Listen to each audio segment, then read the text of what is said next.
timelines is a big issue. That is where the Vachan part comes in. So once a timeline is given, not a single project that I can think of has been completed on time. So this is something where we have to look at.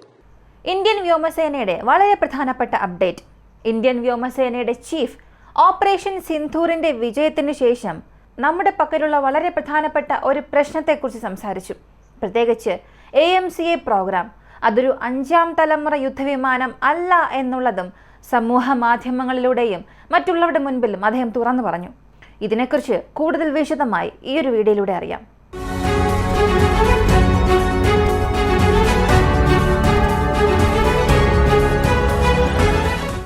ആദ്യം തേജസ് mark 2 പ്രോഗ്രാമിൽ നിന്നും ആരംഭിക്കാം. തേജസ് mark 2 പ്രോഗ്രാമിന്റെ പ്രധാനപ്പെട്ട സവിശേഷത mark 1നെ അപേക്ഷിച്ച് മെച്ചപ്പെട്ട aerodynamics ഇതിനുണ്ട്. അതിന്റെ കാരണം ഈ വിമാനത്തിന്റെ മുൻവശത്ത് കനാറ്റ്സ് എന്ന പ്രധാനപ്പെട്ട ഒരു ഫീച്ചർ സ്ഥാപിച്ചിട്ടുണ്ട്. ഈ ഒരു സവിശേഷത കുറഞ്ഞ വേഗതയിൽ ഈ ഒരു വിമാനത്തിന്റെ സ്ഥിരത വർദ്ധിപ്പിക്കും. അതുകൊണ്ട് തന്നെ ഈ ഒരു വിമാനത്തെ ഉപയോഗിച്ച് വളരെ എളുപ്പത്തിൽ മെനുവർ ചെയ്യിപ്പിക്കാൻ സാധിക്കും.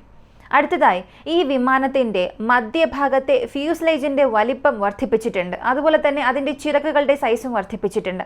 ഇത് കാരണം തേജസ് മാർക്ക് 1 എയുമായി താരതമ്യം ചെയ്യുമ്പോൾ ഈ യുദ്ധവിമാനം ഉപയോഗിച്ച് ധാരാളം ഇന്ധനവും ആയുധവും കൊണ്ടുപോകാൻ സാധ്യതയുണ്ട്. ഇപ്പോൾ തേജസ് മാർക്ക് 1ന് ശക്തി പകരുന്ന എഞ്ചിനുകൾ ജനറൽ ഇലക്ട്രിക്കിന്റെ F404 എഞ്ചിനുകളാണ്. പക്ഷേ അതിനേക്കാൾ ശക്തിയുള്ള ജനറൽ ഇലക്ട്രിക്കിന്റെ F414 എഞ്ചിൻസ് ആണ് തേജസ് മാർക്ക് 2ന് കരുത്ത് പകരാൻ പോകുന്നത്. അപ്പോൾ ഇതൊരു നല്ല 4.5 ജനറേഷൻ എയർക്രാഫ്റ്റ് ആണ്. വാസ്തവത്തിൽ ഈ ഒരു യുദ്ധവിമാനം ശരിയായ സമയത്ത് നമുക്ക് ലഭിച്ചാൽ ഇതിനുശേഷം MRFA ടെൻഡറിനെ കുറിച്ച് നമുക്ക് ചിന്തിക്കേണ്ട ആവശ്യമേ വരില്ല.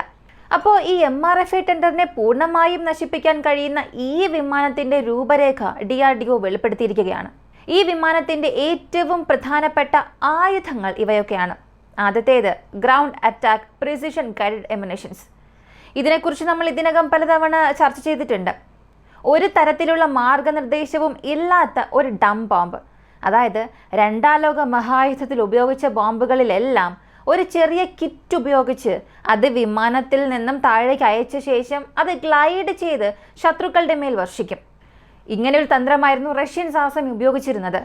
ഈ റഷ്യൻ ഗ്ലൈഡ് ബോംബ്സ് എന്നത് ഒരു വലിയ വിജയവുമായിരുന്നു. റഷ്യയുടെ ആയുധങ്ങളെ ഞാൻ ഭയപ്പെടുന്നില്ല, എന്തിന് അണുവായുധത്തെ പോലും ഞാൻ ഭയപ്പെടുന്നില്ല. പക്ഷേ ഗ്ലൈഡ് ബോംബുകളെയാണ് ഞാൻ ഭയപ്പെടുന്നത് എന്ന് ഉക്രൈൻ പ്രസിഡന്റ് സെലൻസ്കി പോലും പറഞ്ഞിരുന്നു. ഉക്രൈനിയൻ സ്ഥാനങ്ങളിൽ വളരെ മോശമായ ആക്രമണം നടത്തിയ വളരെ പ്രധാനപ്പെട്ട ഒന്നായിരുന്നു ഈ ഗ്ലൈഡ് ബോംബ്സ്. ഇതിനുശേഷം മാത്രമേ ഇസ്കാന്ദർ, കിൻസാൽ പോലുള്ള മിസൈലുകൾ വരികയുള്ളൂ. അപ്പോൾ ഇന്ന് ഈ തേജസ് മാർക്ക് 2ന്റെ ലോഡൌട്ടിൽ താര PGM പ്രിസിഷൻ ഗൈഡഡ് വെടിമരുന്നുകളും DRDO സംയോജിപ്പിക്കാൻ പോവുകയാണ്. ഇങ്ങനെ ഒരു അറിയിപ്പ് മോർ നൽകിയിട്ടുണ്ട്. അടുത്ത് ഈ വിമാനത്തിന്റെ പ്രധാനപ്പെട്ട ഒരു പങ്ക്, പ്രത്യേകിച്ച് 4.5 ജനറേഷൻ യുദ്ധവിമാനത്തിന്റെ role DEAD and SEAD mission ആണ്. അതായത് ശത്രുവിന്റെ വ്യോമ പ്രതിരോധ സംരക്ഷണ ശേഷിയെ നശിപ്പിക്കുക അല്ലെങ്കിൽ അതിനെ കേടുവരുത്തുകയോ ചെയ്യുക. ഇതിനെ ഡെഡ് ആൻഡ് സീഡ് മിഷൻസ് എന്നാണ് വിളിക്കുന്നത്. ഇത് ചെയ്യുന്നതിന് നമുക്ക് ആന്റി റേഡിയേഷൻ ഉപകരണങ്ങൾ ആവശ്യമാണ്. ഈ റേഡിയേഷൻ വിരുദ്ധ ഉപകരണങ്ങൾ ഒരു ചാര നായയെ പോലെയാണ്. അതായത് ഏത് ലഗേജിലാണ് നിയമവിരുദ്ധമായ വസ്തുക്കൾ ആളുകൾ കൊണ്ടുപോകുന്നത് എന്ന് ഒരു നായ മണത്തറിയുന്നു. അതുപോലെ എവിടെ നിന്നാണ് ശത്രുക്കളുടെ റഡാർ പ്രവർത്തിക്കുന്നത് എന്ന് ആ റഡാറിൽ നിന്നും പുറത്തേക്ക് വരുന്ന വേവ്സ് ഉപയോഗിച്ച് തന്നെ കണ്ടെത്തുകയും ആ റഡാറിനെ കൃത്യമായി നശിപ്പിക്കുകയും ചെയ്യും. ഇതിനെ പാസീവ് ഹോമിംഗ് എന്നാണ് വിളിക്കുന്നത്. അപ്പോൾ അത്തരം ആൻറ്റി റേഡിയേഷൻ ഉപകരണങ്ങളുടെ ഒരു വേരിയൻ്റ് ആണ് രുദ്രം 1, രുദ്രം 2. രുദ്രം 1നെ സംബന്ധിച്ചിടത്തോളം അതിൽ 2 തരം വാർഹെഡ്സ് ഉണ്ട്. ഒന്നാമത്തേത് ഈ ആൻറ്റി റേഡിയേഷൻ മിസൈൽസ് ഉപയോഗിച്ച് റഡാർ പൊസിഷൻസിനെ നശിപ്പിക്കണം, അല്ലെങ്കിൽ നമുക്ക് റൺവേ തകർക്കാനും കഴിയും. അപ്പോൾ ഈ ഒരു കഴിവ് രുദ്രം 1ലുണ്ട്. രുദ്രം 2 എടുത്ത് നോക്കിയാൽ രുദ്രം 1നെ അപേക്ഷിച്ച് ഇത് നൂതനമായ ഒരു വകഭേദമാണ്. അതിൻ്റെ റേഞ്ചും കുറച്ച് കൂടുതലാണ്, വേഗതയും കൂടുതലാണ്. അപ്പോൾ ഡെഡ് ആൻഡ് സീഡ് മിഷന് വേണ്ടി രുദ്രം 1, രുദ്രം 2 വാർഹെഡുകൾ തേജസ് മാർക്ക് 2ൽ ഉൾപ്പെടുത്താൻ പോവുകയാണ്. അടുത്തത് എയർ ടു എയർ ക്യാപ്പബിലിറ്റി. ഈ ഒരു ശേഷിയുടെ കാര്യത്തിൽ നമുക്ക് 2 പ്രധാനപ്പെട്ട കഴിവുകൾ ആവശ്യമാണ്. ഒന്നാമത്തേത് BVR ആണ്, മറ്റൊന്ന് വിത്തിൻ വിഷ്വൽ റേഞ്ച് അല്ലെങ്കിൽ ആസ്റാം എന്ന ഒരു ക്യാപ്പബിലിറ്റി ആവശ്യമാണ്. ഇപ്പോൾ ആസ്റാമിനെ സംബന്ധിച്ചിടത്തോളം advanced short range air to air missile, ഇത് ബ്രിട്ടീഷ് ഒറിജിൻ മിസൈലാണ്.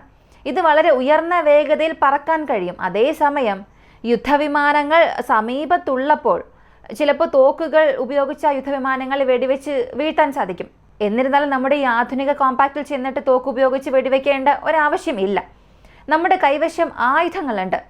അപ്പോൾ ഒരു ചെറിയ ദൂരത്തിൽ ദൃശ്യപരിധിക്കുള്ളിലായിക്കോട്ടെ, അല്ലെങ്കിൽ ശത്രു ഒരു 10-15 കിലോമീറ്റർ അകലെയാണെങ്കിൽ നമുക്ക് വളരെ ചടുലമായ ഒരു infrared guided air to air missile ആവശ്യമാണ്. ഈ ഇൻഫ്രാറെഡ് ഗൈഡഡ് മിസൈലാണ് ആസ്ട്ര. പക്ഷേ ഇതൊരു ബ്രിട്ടീഷ് ഒറിജിൻ മിസൈലാണ്. അടുത്തത് നമുക്കൊരു ദീർഘദൂര ശേഷിയും ആവശ്യമാണ്. അതാണ് BVR. ഇതിൽ ഒരു എയർ ടു എയർ മിസൈൽസ് 100 കിലോമീറ്ററിലധികം സഞ്ചരിച്ച് ഒരു ശത്രുവിനെ ആക്രമിക്കണം. അതിനാൽ ആ ഒരു ശേഷിക്കായി ആസ്ട്ര മാർക്ക് 1 ഉൾപ്പെടുത്താൻ പോവുകയാണ്. ആസ്ട്ര മാർക്ക് 2, മാർക്ക് 3 എല്ലാം പുരോഗമിക്കുകയാണല്ലോ. അതിൻ്റെ അപ്ഡേറ്റ് എന്താണെന്ന് ചോദിച്ചാൽ ആസ്ട്ര മാർക്ക് 1 ഇൻഡക്റ്റ് ആവുകയാണെങ്കിൽ മാർക്ക് 2, മാർക്ക് 3 എല്ലാം ഇൻഡക്റ്റ് ആവുക തന്നെ ചെയ്യും. നിലവിൽ ഈ ആയുധങ്ങളെല്ലാം തയ്യാറാണ്. ഒരു പക്ഷേ നാളെ തേജസ് മാർക്ക് 2 വിമാനം വന്നാൽ ഈ ആയുധ സംവിധാനങ്ങളെല്ലാം നമ്മൾ ഇൻ്റഗ്രേറ്റ് ചെയ്യും എന്ന ഒരു വീക്ഷണകോണിൽ നിന്നാണ് ഈ ഒരു ലേഔട്ട് അവർ പുറത്തുവിട്ടിരിക്കുന്നത്. ഒരു പക്ഷേ ഇതൊരു ഭാവി പദ്ധതിയായിരുന്നെങ്കിൽ Astra mark 2, mark 3, BrahMos NG എന്നിവയുടെ എല്ലാം പരാമർശം നമുക്കവിടെ കാണാമായിരുന്നു. പക്ഷെ ഇതൊരു ഭാവി പദ്ധതിയോ പ്രവചനമോ അല്ല. ഇന്ന് ഈ ഒരു സെക്കൻഡ് തേജസ് മാർക്ക് 2 എയർഫ്രെയിം പുറത്തു വന്നാൽ പോലും ഈ ആയുധങ്ങളെല്ലാം തയ്യാറാണ് എന്നുള്ളതാണ് ഈ ഒരു ലോഡൌട്ടിലൂടെ DRDO നമുക്ക് കാണിച്ചു തരുന്നത്.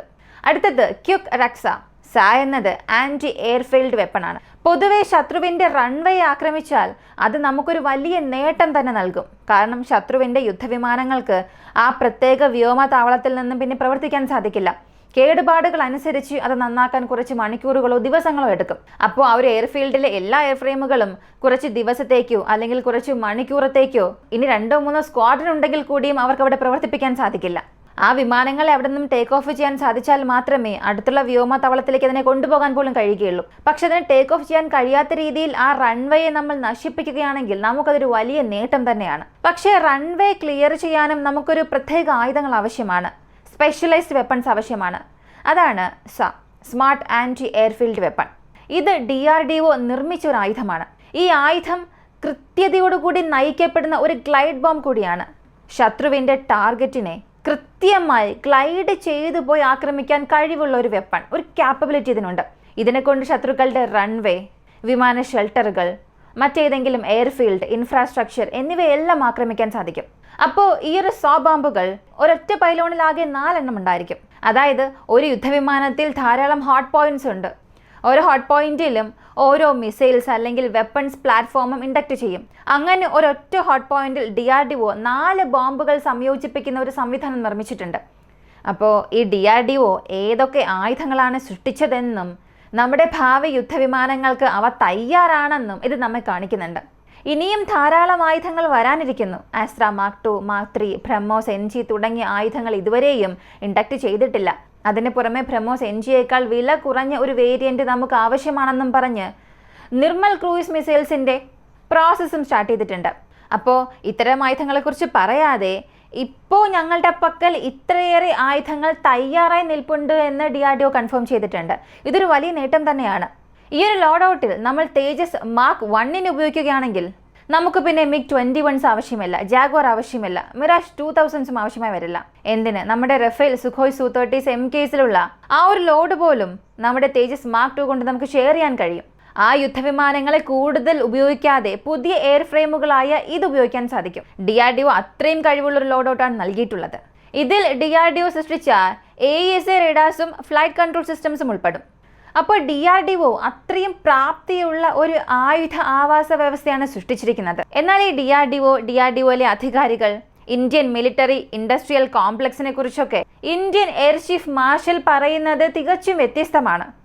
അതാണ് നമ്മൾ അടുത്തറിയാൻ പോകുന്നത്. ആദ്യത്തെ കാര്യം, ഇന്ത്യൻ എയർ ചീഫ് ഒഫീഷ്യൽസ് എല്ലാവരും വളരെ ദേഷ്യത്തിലാണ്.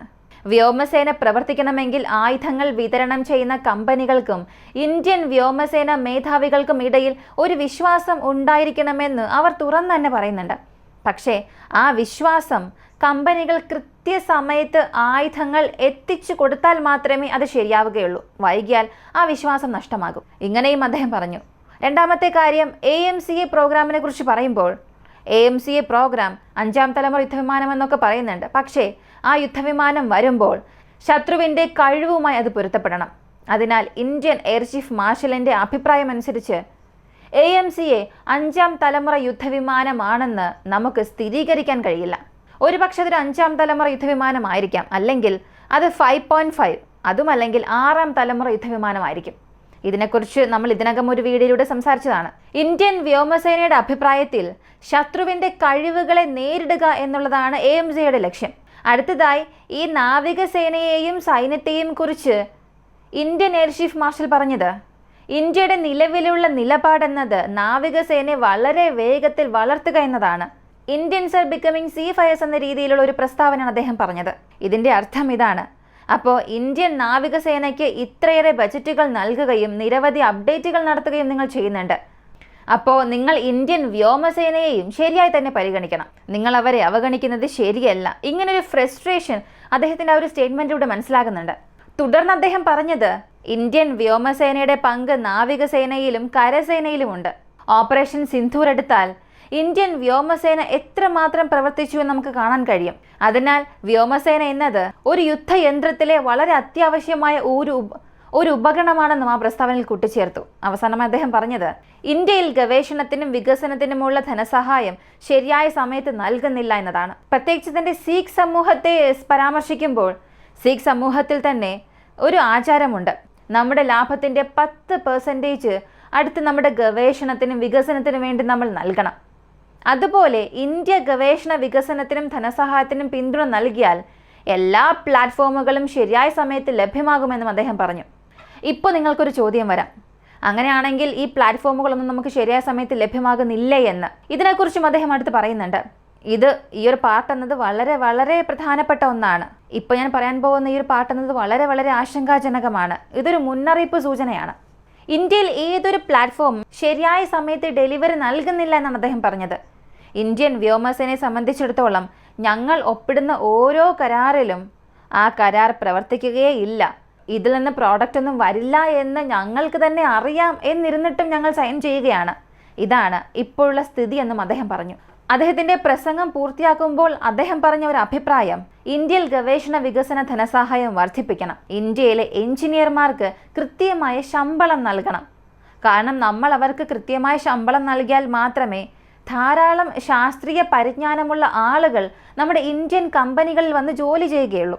നമ്മൾ അതിലും ചില പരിമിതികളും പിശുക്കുകളും കാണിച്ചാൽ ഇന്ത്യൻ എഞ്ചിനീയേഴ്സ് അവരുടെ ജോലിക്ക് ശരിയായ വില നൽകുന്ന മതിപ്പ് നൽകുന്ന കമ്പനികളിലേക്ക് മാറിക്കൊണ്ടിരിക്കും. ഇതിന് ധാരാളം ഉദാഹരണങ്ങൾ നമുക്ക് തന്നെ പറയാനും കഴിയും. ഇന്ത്യയിലെ DRDOയിൽ, ബ്രഹ്മോസ് എയ്റോസ്പേസിൽ താൽക്കാലിക കരാറിൽ ജോലി ചെയ്യുന്ന ആളുകൾ ജനറൽ ഇലക്ട്രിക് അല്ലെങ്കിൽ സഫ്രാൻ പോലുള്ള കമ്പനികളിൽ അവർക്ക് ഈ പാട്രിയോട്ടിസം എന്നത് രക്തത്തിൽ തന്നെയുണ്ട്. എനിക്ക് എൻ്റെ രാജ്യമാണ് പ്രധാനം, എൻ്റെ രാജ്യത്തിന് വേണ്ടി എന്തെങ്കിലുമൊക്കെ ചെയ്യണം, പക്ഷേ എനിക്ക് എൻ്റെതായ ആവശ്യങ്ങളും ഉണ്ട്. എയറോനോട്ടിക്കൽ എഞ്ചിനീയറിംഗ് പഠിക്കുന്നതൊക്കെ ഒരു സാധാരണ കാര്യമേ അല്ല. ലക്ഷക്കണക്കിന് രൂപ ചിലവഴിക്കേണ്ടി വരും. എഞ്ചിനീയറിംഗ് കോഴ്സ് പൂർത്തിയാക്കാൻ തന്നെ 4-5 ലക്ഷത്തോളം രൂപ വരും. അതുപോലെ നമ്മൾ കടം വാങ്ങി പിന്നെ ഭാവിയിൽ 6-7 ലക്ഷമായി പലിശ സഹിതം കൊടുക്കേണ്ടി വരും. ഈ ഒരു സാഹചര്യത്തിൽ 30,000, 40,000, 50,000 മാത്രമേ ശമ്പളം നൽകുകയുള്ളൂ. അത് വെച്ച് ജോലി നോക്കിയാൽ മതി എന്നൊക്കെ പറയുകയാണെങ്കിൽ ആരെ കൊണ്ടായിരിക്കും ജോലി നോക്കാൻ സാധിക്കുക? ഇതാണ് അദ്ദേഹം പറഞ്ഞത്. അപ്പോൾ ഇന്ത്യയിലുള്ളവർ ഡിഫൻസ് സ്പെൻഡിങ് ഇൻക്രീസ് ചെയ്യുന്നത് പോലെ തന്നെ നമുക്ക് ആവശ്യമായ എഞ്ചിനീയേഴ്സിനെയും റിക്രൂട്ട് ചെയ്യണം. ശരിയായ എഞ്ചിനീയേഴ്സ്, കഴിവുള്ള എഞ്ചിനീയേഴ്സ് നമുക്ക് ലഭിക്കണമെങ്കിൽ അവർക്ക് ശേഷിക്കുന്ന വില നൽകണം, അവർക്ക് ശരിയായ ശമ്പളം നൽകണം. ഇതിനെക്കുറിച്ചുള്ള നിങ്ങളുടെ അഭിപ്രായം എന്താണെന്നുള്ളത് കമൻറ്റിൽ പറയുക. കൂടുതൽ അപ്ഡേറ്റ്സിനായി വോയിസ് ഓഫ് വിക്കി എന്ന നമ്മുടെ ചാനൽ സബ്സ്ക്രൈബ് ചെയ്യുക. മറ്റൊരു വീഡിയോയുമായി വീണ്ടും കാണാം.